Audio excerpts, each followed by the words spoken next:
市民心声，大家来听。大家好，我是陈碧纯，欢迎再次收看《市民心声》节目。咱台南市今年上个重要的大代志，就是台南400。所以国际性的大型活动，2024台湾灯会，都特别的甲咱的台南400来做结合。现在时台湾灯会已经圆满来落幕。整体界看起来，结合了台南400台湾灯会，会当讲是普遍的受到娱乐，但是呢，嘛引起了非常大的一个讨论。到底大家是伫咧讨论啥物呢？有人就讲吼，到底台湾灯会甲台南400有啥物款的关系？台湾灯会呢，又搁呈现出啥物款的台南400的特色呢？咱今日要带观众朋友做伙来探讨。另外，咱嘛是希望讲后续呢，互咱的台南400也有陆续一大堆的活动，所以呢，咱希望讲这个活动嘛当办了更加有意义。好，咱第一节目一开始，赶快先为大家来介绍今日到咱节目当中的贵宾。首先，咱们来欢迎的是台南市政府文化局谢世渊局长。观众朋友大家好，欢迎局长。接下来为大家介绍的是文资保存的专家，成功大学建筑系的名誉教授，同时也是我们这次台南400的纪念活动筹备委员会的委员傅朝清教授。各位观众朋友大家好。好，接下来咱邀请到这位非常不简单艺术家他是我们台南应用科技大学美术系的专任教授，而且他也是台湾灯会呢台南400灯区的策展人林宏文教授，欢迎你。主持人好，观众朋友大家好。好，咱接下来介绍的是卢坤福议员，朱麒麟，各位观众朋友大家好。还有蔡立新议员，咱各位观众朋友大家好。非常欢迎各位来宾好，咱伫节目一开始，赶快要先来看一段影片，咱来了解讲，咱台湾灯会结合了台南400，到底是一个开创还是烟花呢？请看一下。台湾对1990年开始，伫每当元宵举办灯的节庆活动，原本只是伫台北市举办的台北灯会，对2001年开始刷到各县市举办，并且伫2003年正式号名台湾灯会，以后就成为全国性活动。灯会举办的意义上主要是传承甲发扬台湾传统文化。互民众重新找回元宵节的欢乐，同时嘛当借此打造出一个国际级特色活动，参照德国慕尼黑美术节、北海道雪柜、巴西嘉年华会等等，世界出名，吸引国际观光客。你觉得这次的台湾灯会给你逛起来的很感觉棒啊！我们还没有看到很多，可是觉得很开心在这里。你们从哪里来？我们从美国来的，我们从波士顿。我们来1个礼拜太短了，第一次来安平。你好。你好。医生你好。你好。好不好玩？2024年台湾灯会由台南市政府主办，甲其他县市无同款的是，今年拄好台南400，所以台南市政府特别结合台南400议题，以主副灯区的规划，呈现400灯来点点滴滴。为用使台南市区的台南文化流域打造特色灯区，并透过台湾灯会海外行销，做伙推广台南原本特有的月灯港灯节、龙家光节、空山节等等，让国内外游客知影台南除了古迹美食以外，更有以台湾灯会甲台南400合作的古色灯节，让游客观赏。那就目前来讲的话，你觉得感觉是怎么样？感觉还蛮特别的啦，对啊，因为从那个北部过来看的，对。就是从特别从对北部过来，对啊，因为今天在台南来看一下，对，算不错啦。不像以前那种动物、星座、生肖那种感觉，对，就小时候看到好像都是那种类型的，但就是现在的好像就不太一样这样子。台南市政府表示，台南400第2024年这个时间点的意义，就是台湾热燃遮爆400灯，也是台湾进一步加入世界体系400灯的时刻，更是台南迈向后一个未来世代重要起点。所以台湾灯会甲台南400，敢若成为台南市政府2024年上重大的市政活动之一。不过，台湾灯会结合了台南400。究竟展现了什么意义甲特色？甲其他县市有什么不同？实际活动现况，感真正会当呈现台南400电视传统，开创当代展望未来核心价值，或者只是放烟花活动，参像过江婚宴，值得深思探讨。2024台湾灯会已经圆满来落幕啦吼，而且这个灯会吼算是咱台南400第一个上界重要的国际性的活动，所以咱伫节目一开始吼，咱先来请教局长啦吼，局长，咱这届台湾灯会呢，到底伊这个吼整个的规划是安怎？民众反应又个是安怎？是毋是甲咱观众朋友来说明一下？是，这台湾灯会其实已经29年这个举办的经验嘛，吼、伫台南嘛，一定是经过16年了后，再一次来举办这个台湾灯会。台湾灯会即便伫台南举办吼，我想有三个灯区啦，吼，一个伫安平灯区，一个伫高铁的灯区，一个是伫按这个传统的庙真济庙埕，哦，这个埕南灯区。这三个灯区这个表现的重点其实拢无啥共款吼。若是讲伊甲台南400的关系，我想大概会当安尼讲吼，就是讲安平灯区邀请较当代艺术的这个表现的林峰老师来策展，透过这个台南400的这个主题。因为台南400的重点就是多元性啦，台南甲世界的关系，所以邀请到来自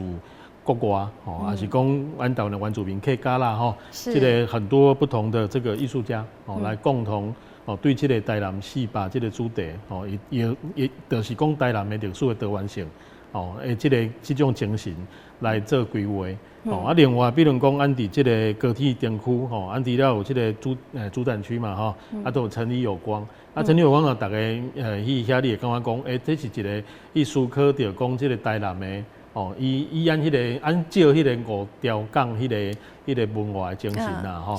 来讲即个无共款的文化，安怎伫咱台南遮即个生根发展啦，另外一个城南灯区就是咱即个传统的由下而上的灯会，如何在这一次即个台南400安来串联起来，希望讲即个灯会咧。这个灯的艺术，也让来展现这个台南400很重要的精神啊，对台南的历史文化，再以这个文化上的开放性，这是一个。另外一个是台南灯会，嘛希望讲是大家共同来参与的。城南灯会就是一个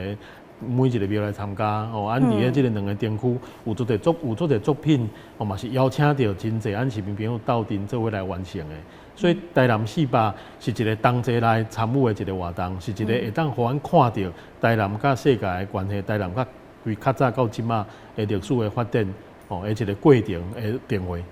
对，所以这届咱的这个台湾灯会伫咱台南举办结合台南400，真正是非常的有意义啦吼。毋知影讲咱两位民意代表的看法是安怎？恁认为讲这届台湾灯会结合了台南400，恁看到啥物？民众反应安怎？恁有啥物款的建议？咱先请教罗坤和议员。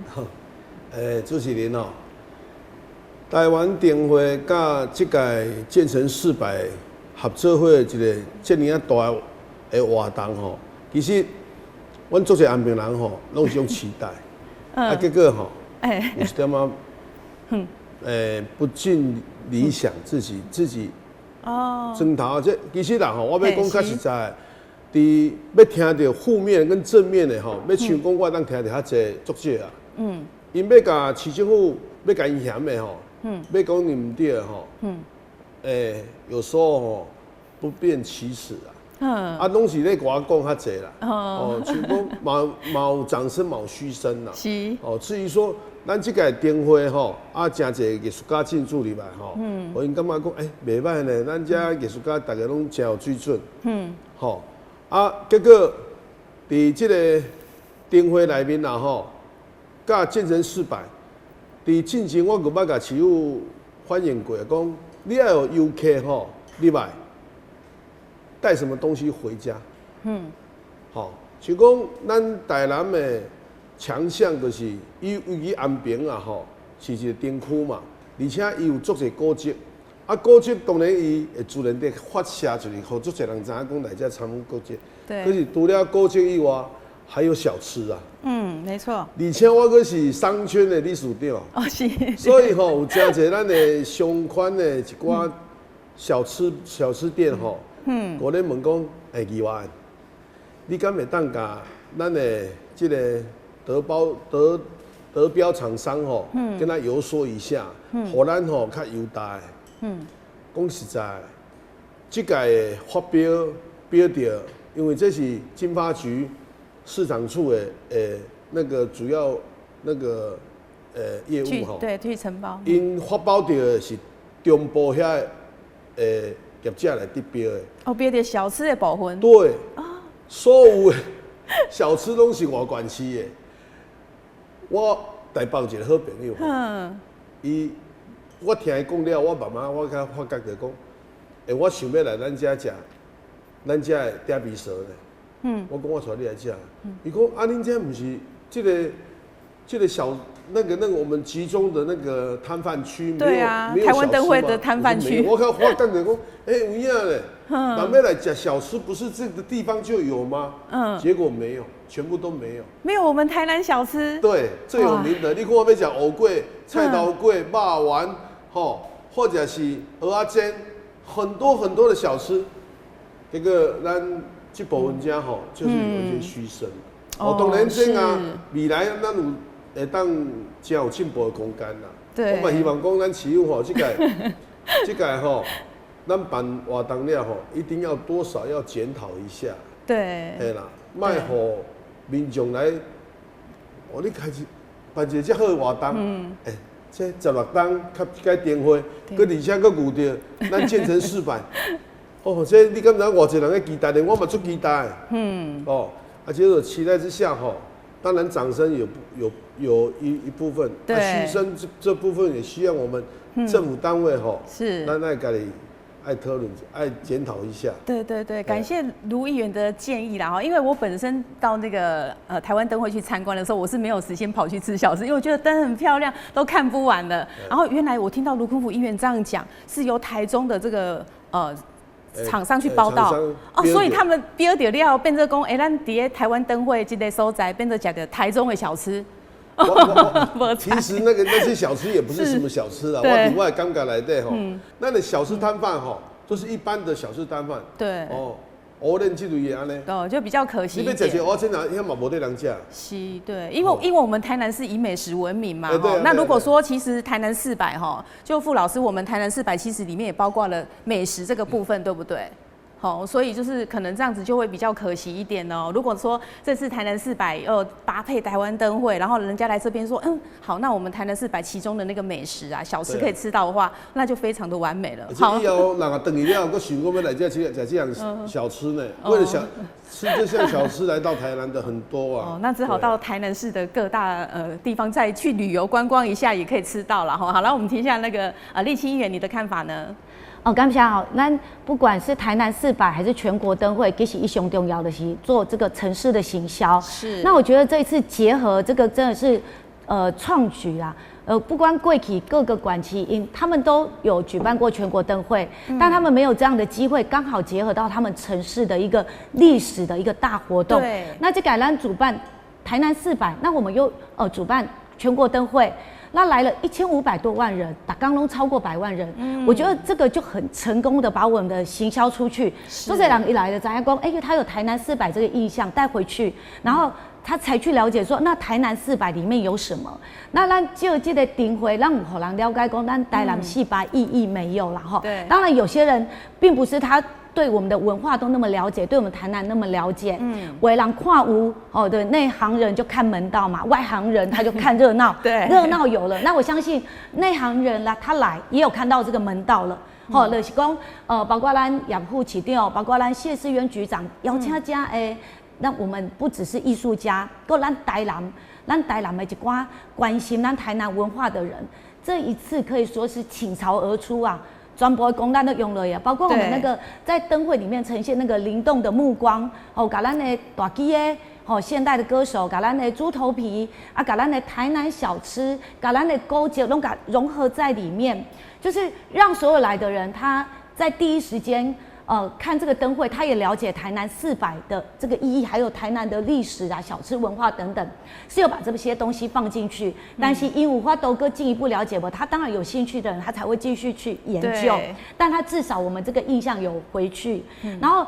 这是最可以说是有史以来办的负评最少的一个灯会。是。咱讲真的是安尼，就是讲哦，包括因出去了后，塞车这是难免嘛。你一天拢超过100万人口，当然你出去是，它停车场这一次就一个停车场，很大的停车场规划同一个，所以它出口。其实，在活动前我们就很担心的，包括卢议员、老万都有提出说，我们最担心的就是塞车的问题。但其实这次要来的人，他们负评比较少，有太车为什么负评少？有心理准备，做些人无要去，就讲我无要去，人人挤人，我无要让人客，所以他有这个心理准备，说这个进出有一定的这个塞车量。当然出口的是一个停车场，当然也这个塞车，但是最后我们看到他们还拍下这个塞车图，说像一个弹珠台，然后大家在那边转个不停，大家还觉得说，他有挤在里面是一个光荣感，有参与到了这个活动，他还觉得很开心，不会说塞出来就骂了1个礼拜都在骂你台南市政府，倒没有这样的情况哈，所以说他画下一个完美的句点。普遍我们听到的声音就是说太短了，展期太短，民众他觉得说，拜托可不可以去跟市长讲，可不可以延长这个时限了？因为他们来了2次3次，其实他走不完看不完。对，真的喜欢慢慢欣赏的人，因无法都好去行啦。展区太大了，我们要展现的东西很多，包括台南是我们引以为傲的我们的绿能啊，我们的科技，我们都把那个元素跟观念放进去。我相信全国来的观众朋友他都有看到。那但是有几点就是摊贩区的这个。除了我们卢议员刚才讲的小吃，台南小吃没有在里面，这比较可惜。还有另外一点就是说，我也有接到民众反映，你讲吃素食的人来，竟然连一摊素食的都没有，一家才人来，因为不，因为讲其实现在吃素的、环保的也爱好环保的民众也很多，那来都是荤食，他们就会觉得说，这样对我们比较没有考虑周到。当然很多小细节未来是可以再加强的，但是我感觉这个活动成功的把台南。行销出去，然后让全国的民众都知道我们台南400，然后对我们全国灯会台南市来举办，也是好评的比较多啦。就是我们认真要在网络上找负评其实蛮少的。对，没错。即使负评也有民众出来说不会，他们觉得很满意。有史以来，包括你停车场的位置就在那个展区的对面，应该嘛是。各管区给你安排上底距离，你只要停好车，你行过去，免5分钟，你就到我们的展区了。包括我们这一次还有举办世界蓝展，蓝展你嘛免个给行嘞，蓝展也包覆在我们全国灯区的里面。对，所以我觉得这个是台南市政府很用心的，把它整个让民众来可以看到世界蓝展，看到全国灯会，看到台南400。你像影面行走远它就是可以很轻松的，包括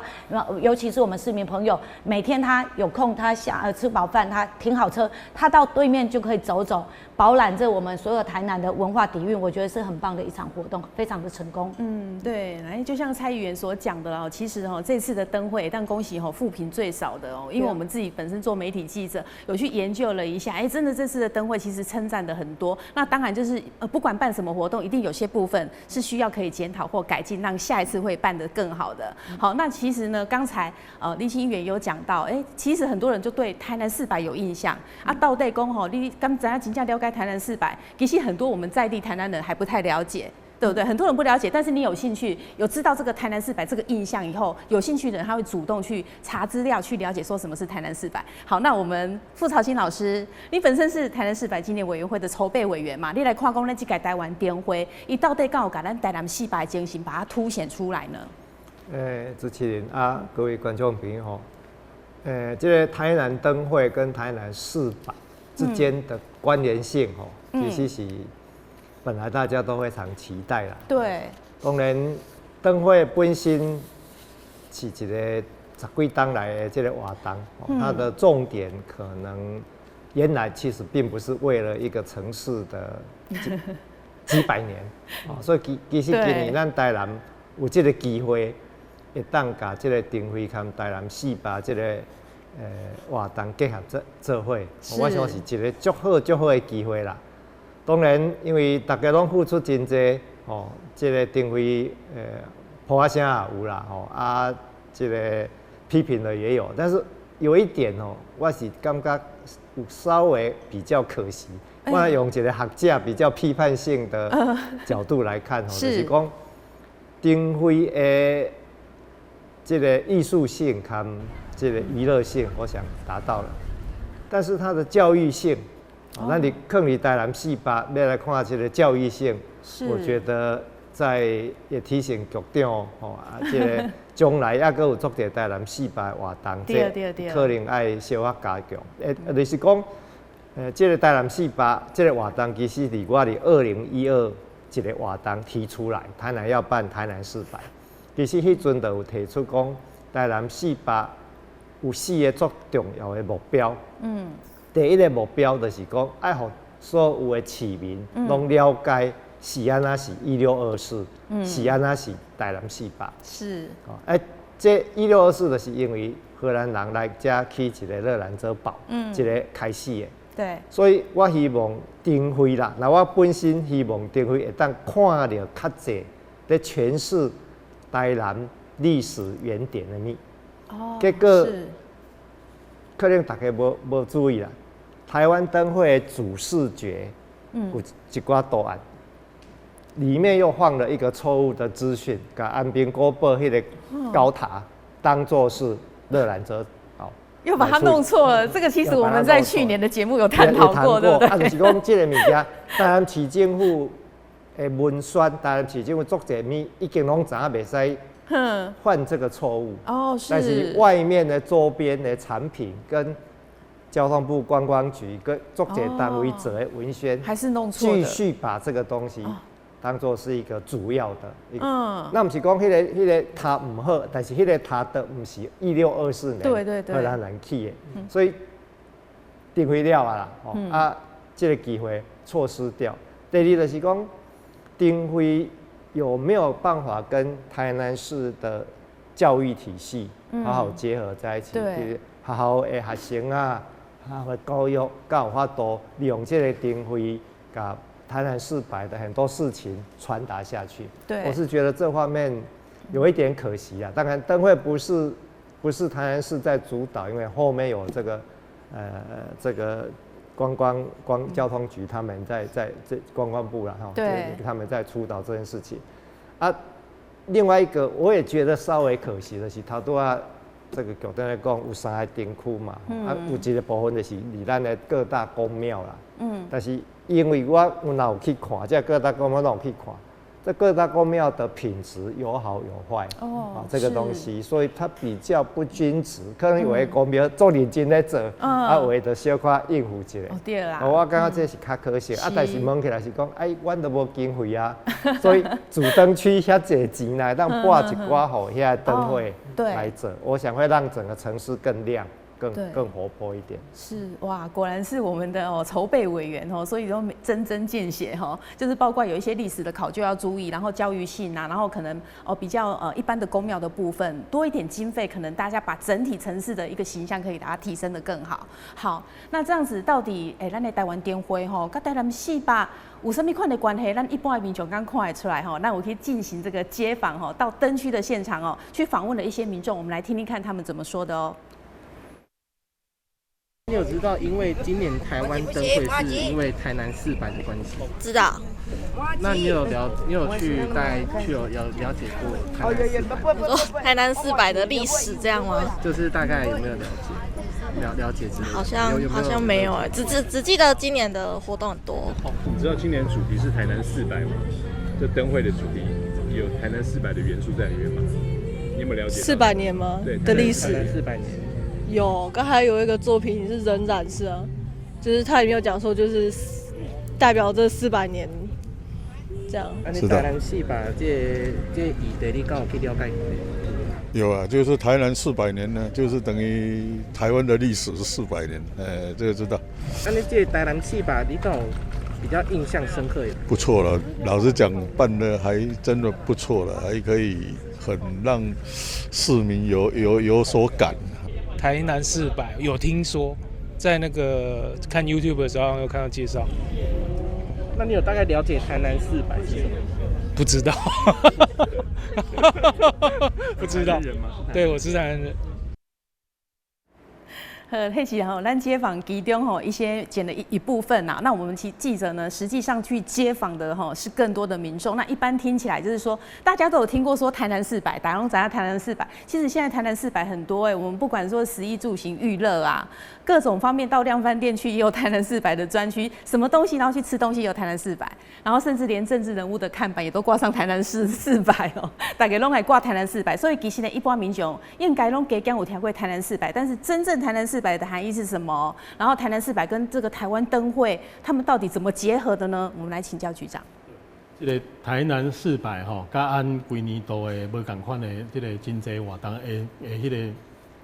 这个关联性吼，是，有的偏重于，比如讲伊的这个策展艺术的表现，然后有的偏重于教育的表现啦。对。所以这个当然在一开始规划的时候，我想会有一些设定啊，当然也一定会有，比如刚刚傅老师也提醒说可能教育性不足等等的。对。这个呢这一题我们其实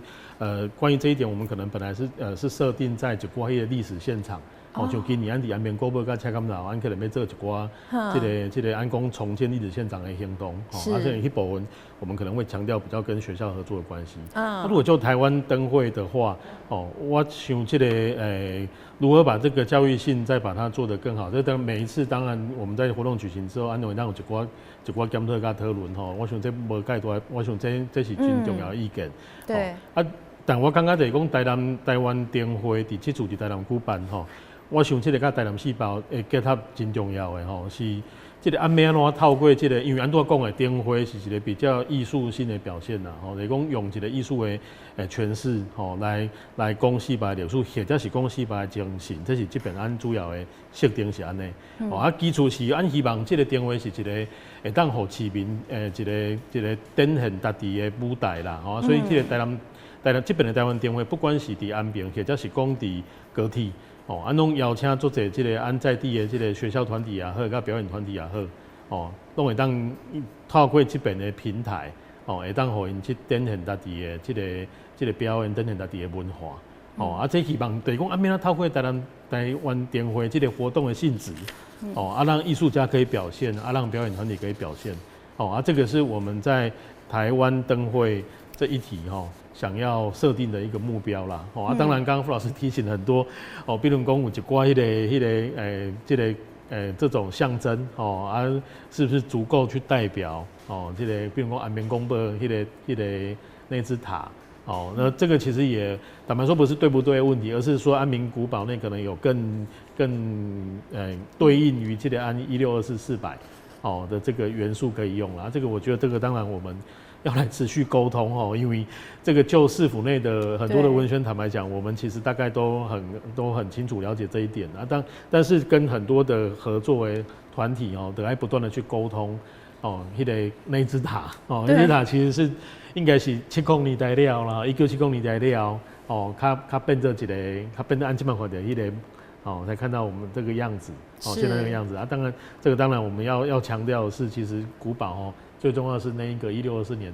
就留到现在那个墙了这个要持续，咱们讲要不断的沟通才能够但我觉得比过去而言，记得我们也在减少这个强调错重点的机会我想这个是要再补充说明的。对，所以我们这是有很多听到意见之后，我们可以作为下一次呢办活动的重要的参考。好，那我们今天非常荣幸有邀请到号称是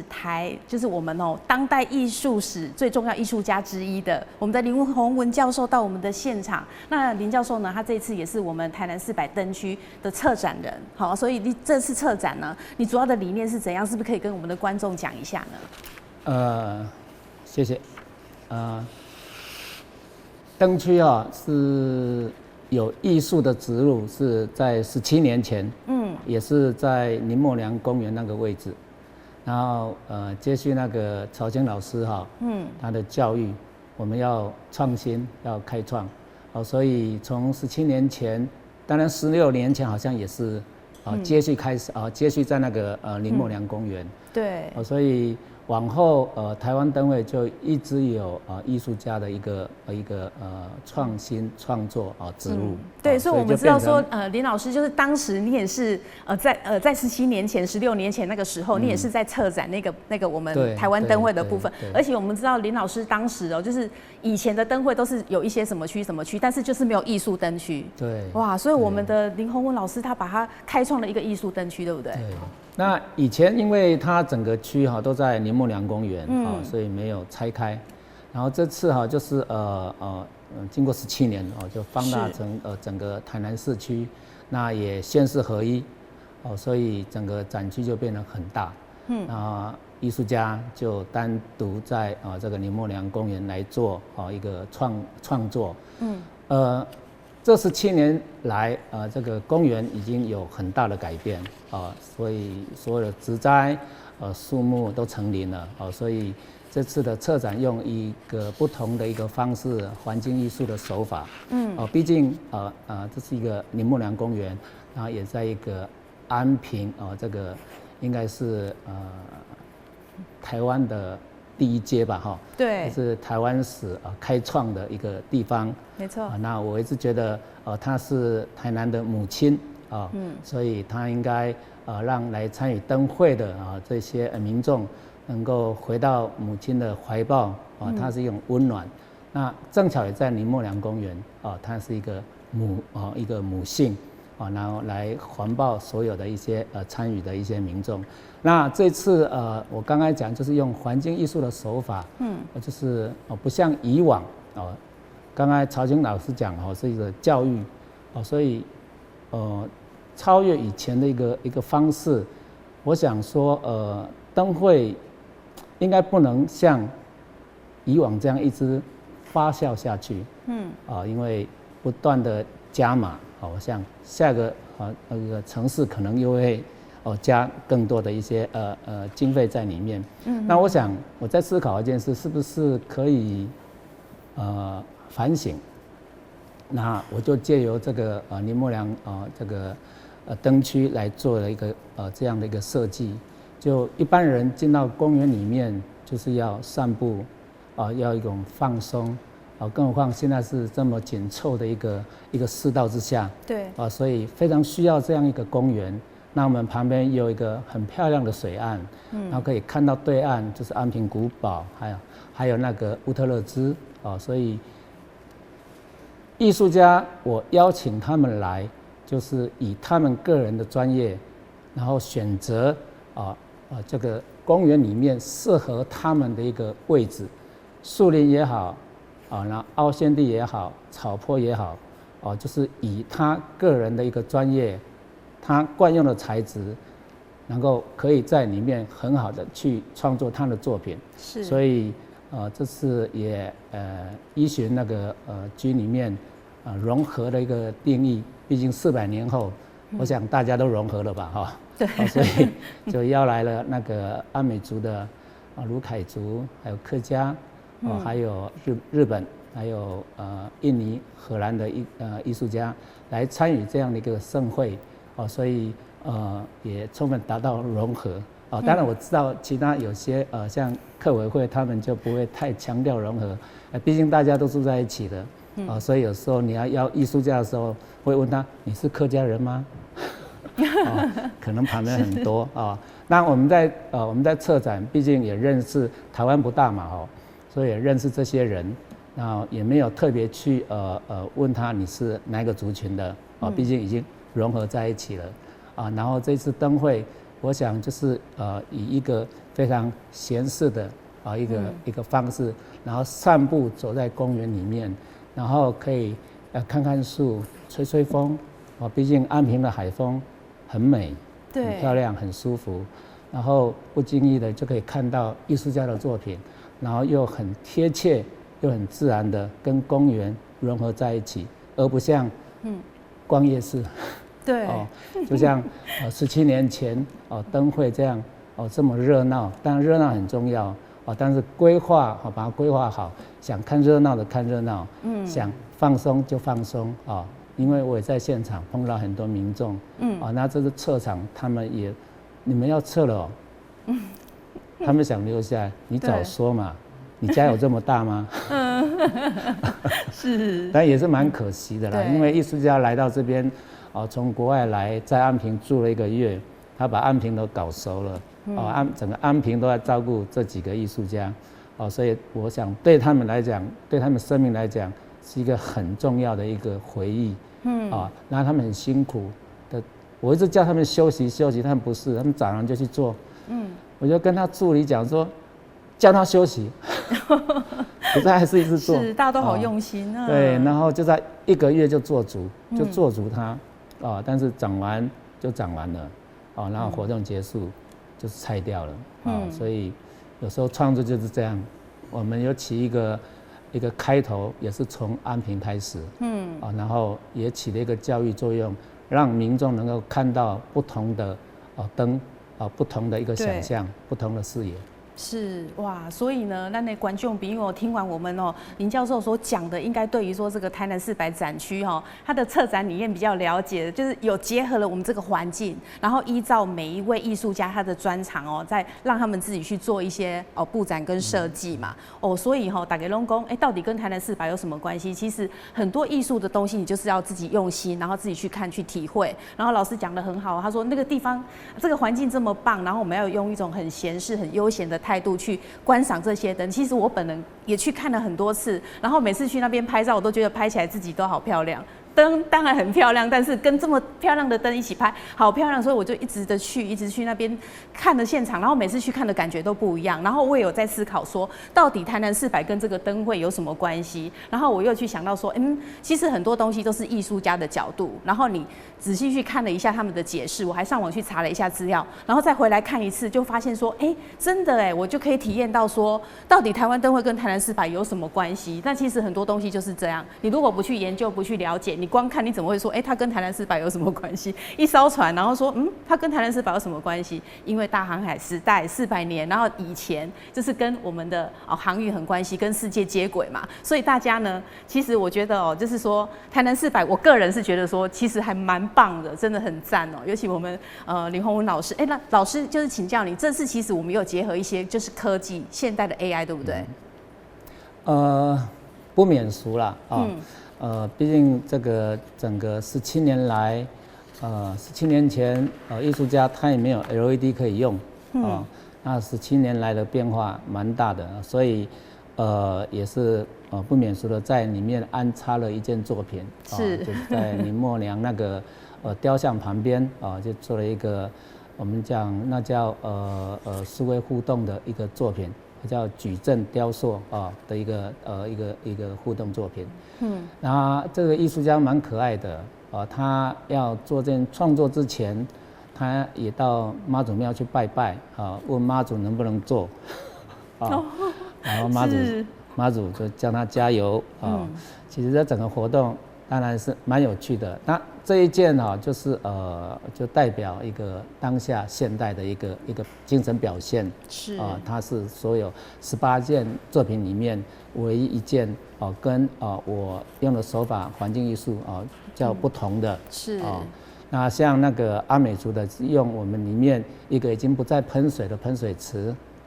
那喷水池里面有一些一个石头堆砌起来的一个设施，然后想这个阿美族他住的那个区块在大港口花莲，刚好这些东西对他来讲是再熟悉不过的所以找他来做。那主持人刚才讲那一艘船，其实它船的位置是你刚才讲大航海嘛那船的位置刚好也是造船厂是那个位置刚好是轨道的地方然后我们在做的时候，旁边在马路边还有几艘没有清走的船，那可能是因为这是灯会要求他们清走了那里面其实有很多纹理，那你可以细细去把它就把它抽丝剥茧。那像他旁边那个荷兰艺术家，他是印尼裔的对，然后他也住在荷兰，他在那边当教授，他住在乌特勒兹堡，就是我们安平旁边有个乌特勒兹堡所以他刚好是住在荷兰的那个城市，就有很多很有趣的因缘际会。那其实这是在艺术创作这一端当然有时候会提的有点高度，就像17年前我们要提到一个高度，让其他再接下来有所依循，那也当然400是一个主题，就像一个 title 这样。那其实我们已经生活在400里面，对，我们正在走。艺术家很努力的做创作，他也是很努力的在铺陈未来的400。就这样。是，好，谢谢老师哈。好，那我们知道说台南400，其实它的核心价值就是说珍视传统、开创现代，然后展望未来嘛，哈，这样的核心价值。那我们这次台湾灯会结合了台南400，到底呢它是一个开创，还是说就是烟花一样昙花一现？大家活动办完，大家都忘记什么是台南400，会不会这样呢？那我们来看看，就听听看在场来宾的意见，就是觉得说到底怎么做才可以让我们的台南400呢能够继续的延续下去？来，先请立青议员。我觉得刚才老师讲的很有意思啊，就是说我们这么多人努力在举办这个台南400的活动，那也铺成我们下一个未来的500、600。那台南是想要展现给人家的，就是说介绍我们过去的历史跟传统文化。对。但是真的跟着时间流逝。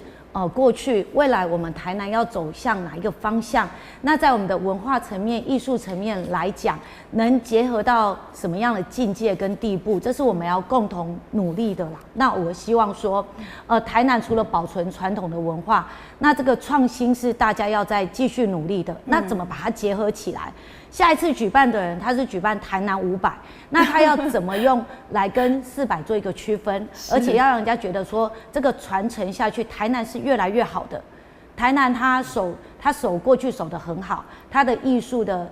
这个层次是越来越高的。那老师他们说，大家尽力在做这样一个铺陈，这句话让我觉得非常的感动。就是说，我们还没有想到的，我们只是跟着这个在岁月里面，我们就活在400年，然后400好，我们活在这里，但我们没有想到说未来，然后要带给我们的子孙是什么。但是有一些人他们想到了，而且在做这样的铺陈，然后会让我们台南更美好，未来更有意义。那我觉得这是很感动的一件事情，也感谢所有的投入的这些不管是创作还是艺术家还是我们局长，谢谢大家的努力我们希望可以看到台南越来越好。那针对这一次的活动，其实有很多感动的地方，就是说我们看到其实市政府他很用心把台南400的一些细节藏在我们的一些小街道里面，因为台南它很多是在那种小街道里面，是我们的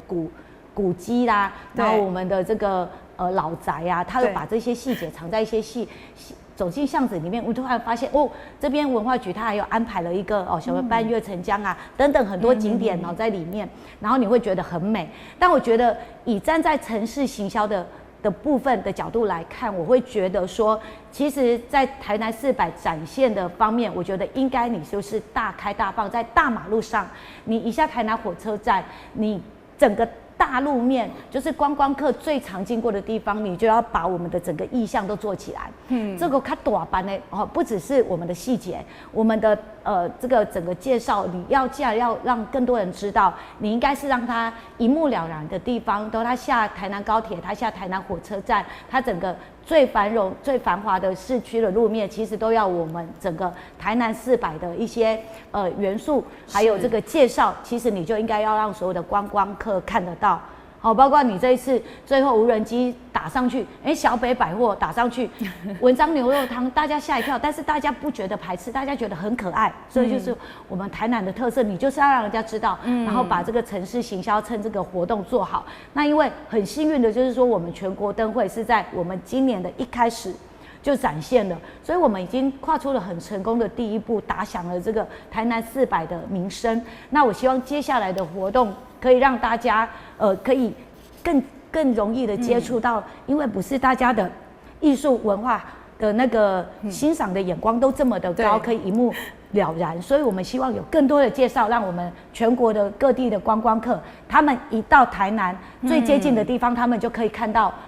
他们想要了解的，还有我们想要展现的东西，希望可以让大家很到处都可以看得到我们整个台南400的元素在里面。好，那立青议员的建议就可以让我们局长带回去做下次活动的参考了哈。另外的镂空块议员是咱安平在地嘛，对不对？所以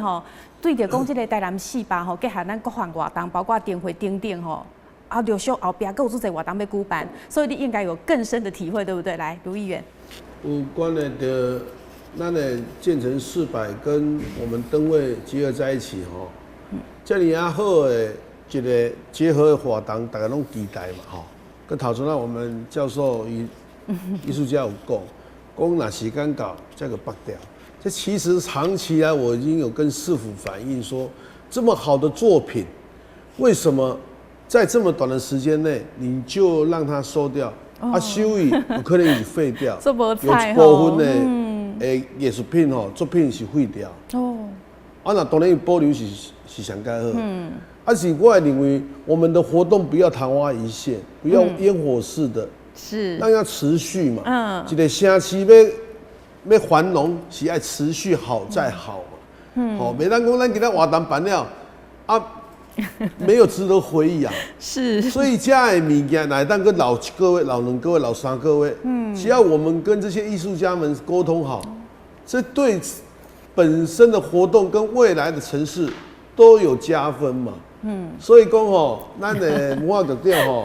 你爱连讲若是讲艺术这种活动有关的着艺术家的作品加留一下啦。留一档也不要紧，留2档也不要紧。我感觉是安尼啦。是。哎呀，这之前我就跟他讲了嘛。有的人你像我们在那个渔光岛前几年都有办那个艺术节。对。弄一挂艺术家进驻里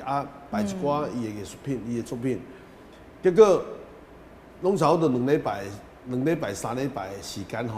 个活动就结束。对。活动结束足侪人讲，这更多遐。大家若想着要来看，变成一个景点啦。结果你即马甲伊收掉，那个活动安尼一届开1、2千万，大家拢感觉啦，足可惜。所以有的一寡艺术品长久看起来越看越有味道的很多啊。对。对啊，所以希望讲政府单位艺术类似这种有艺术家进驻的活动它的作品能够更加久的啦，放久一点，让一些民众还没有看的想要看，看过的还要想要看的。对，这点嘛。对，每次看感受都不一样。对啊，没有错。对，好，那局长就是说，对，来好。好。因为活动拢是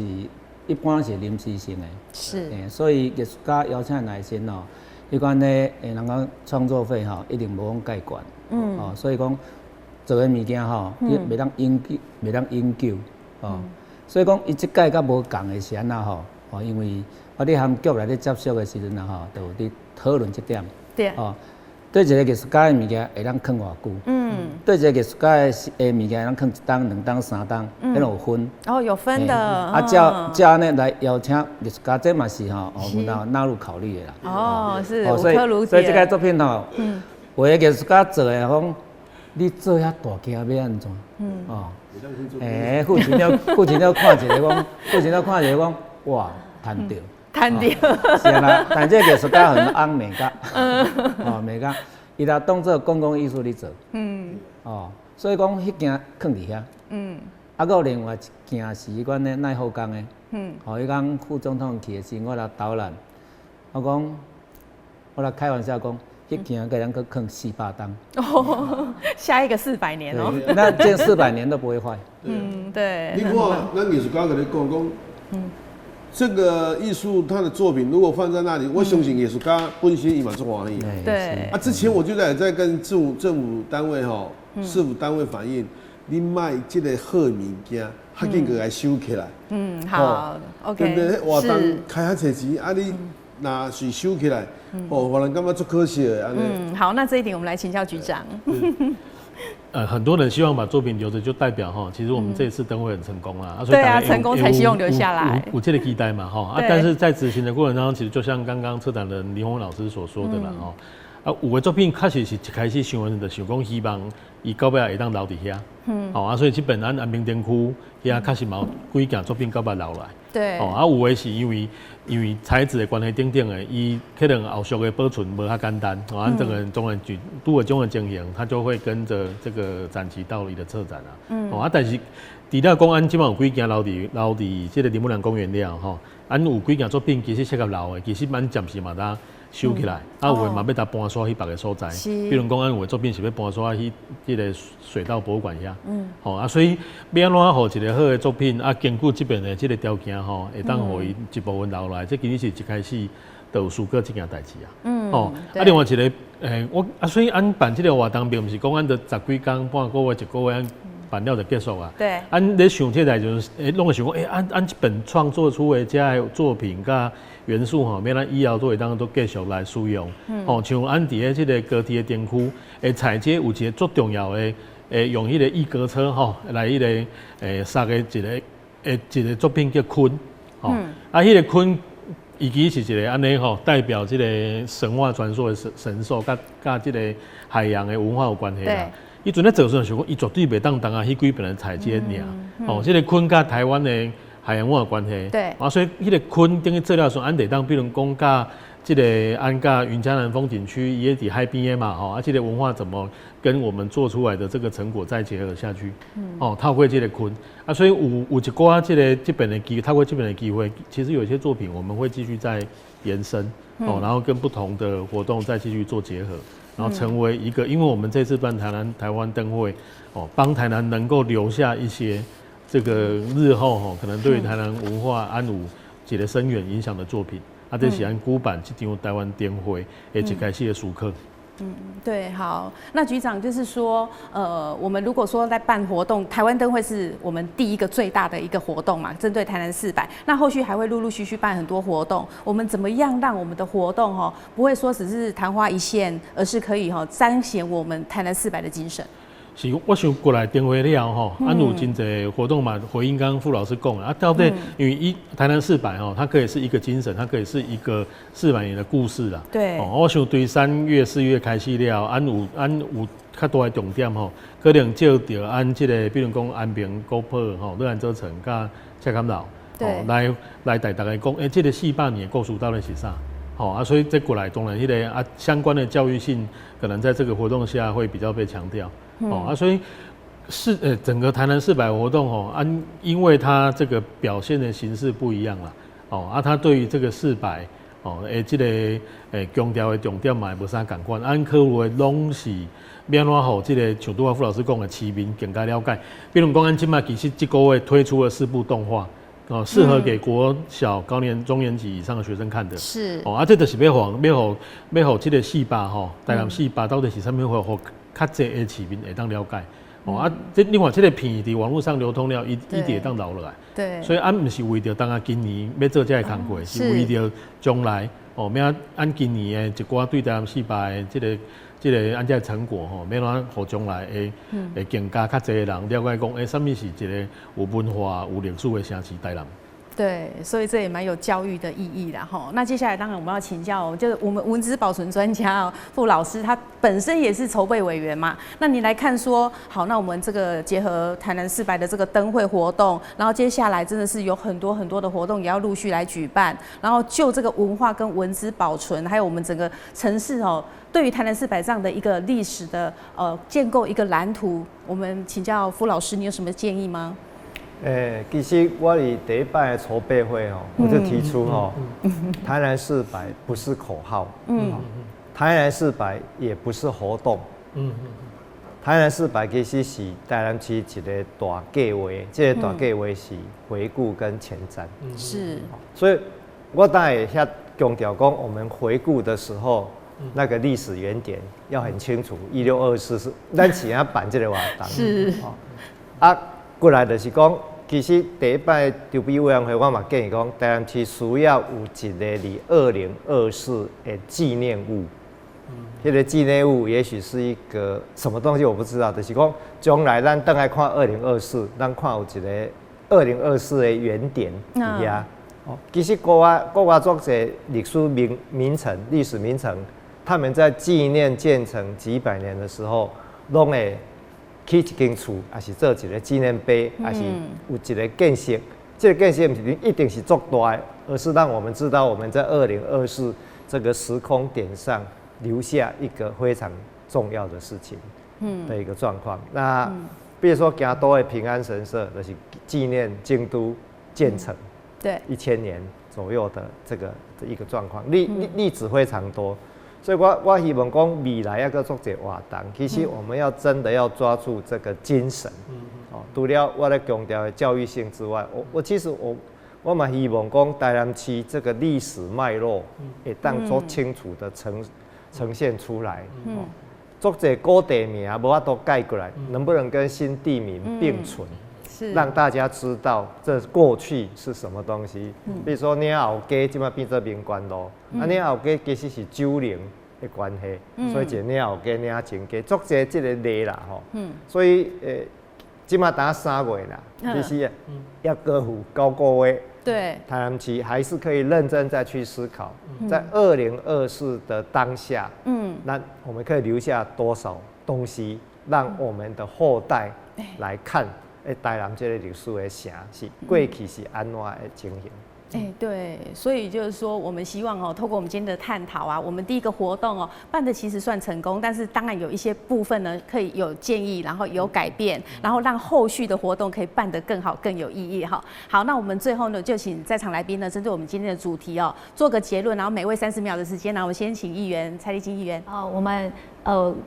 展望未来啦，我们希望下一个台南400的层次可以更高，然后让我们台南呢市民都更有这个荣誉感、光荣感，以身为台南人为荣。好，来卢坤福议员。我希望讲未来老历史局的活动要跟地方的人文是每个地方都有它的故事。你像在安平早期不叫安平，叫大园那自从郑成功来以后叫安平，那大园台语叫什么？台湾。所以这个类似这种人文故事方面要让一些游客们、外来的人来知道，一看想过要来更了解了。尤其我们安平这人文方面是非常道地足好啊！你若底下行两抓，赶快的行行两抓人问看你是倒位来的。所以类似这种要让广众其他那个外县市的人来了解一下我们的人文是多么好。谢谢。好，谢谢议员。来，林宏文教授。我是希望认真的活在当下因为400年还在进行就像你们放心，那边有一件400年后还会看得到的一件作品。好，谢谢。来，傅陶青老师。我是希望台南400、500、600、700、800到4000是这个我们如果要认真的来纪念或庆祝，可能要提早就是讲，不是讲400了，咱到了799年才来思考800年。这历史是一个延续的，所以其实每一当拢值得咱来珍惜，值得咱来纪念。但是咱的这个规划一定要提前，让我们这个城市的光荣可以呈现。是，谢谢老师。好，最后请谢世渊局长。这个台湾灯会才刚刚举办完今年台南400其实都有真济，比如讲台湾文博会甲台湾设计展，咱希望这个不管随灯会甲设计展拢会当台湾强调这个珍视传统、开创当代甚至于展望未来。就像刚刚几位前辈说的我们其实是现在是活在历史里。活在历史里呢，那就表示我们也在创造历史。希望今年会当透过这个这不同款的这个活动啦也不只是活动，它其实能够留下一些东西，然后在这个过程当中，把台南的历史的人文的精神跟历史的脉络，能够凸显得更清楚。互咱知影讲，咱是活伫一个过去的时间，嘛要影响未来的这个一个可以展望的未来希望在这个过程当中提高我们对于城市的认同感让身为台南人的我们能够以自己是台南人为骄傲。对，谢谢局长。好，咱的台湾灯会结合台南四百呢，到底是开创还是烟花呢？相信透过咱全部的人做伙来努力咱台南四百一定会更加有意义。今仔日呢，再次感谢5位贵宾到咱节目当中，谢谢你们。好，咱嘛感谢观众朋友的收看，市民时下节目就伫遮告一段落，咱再会。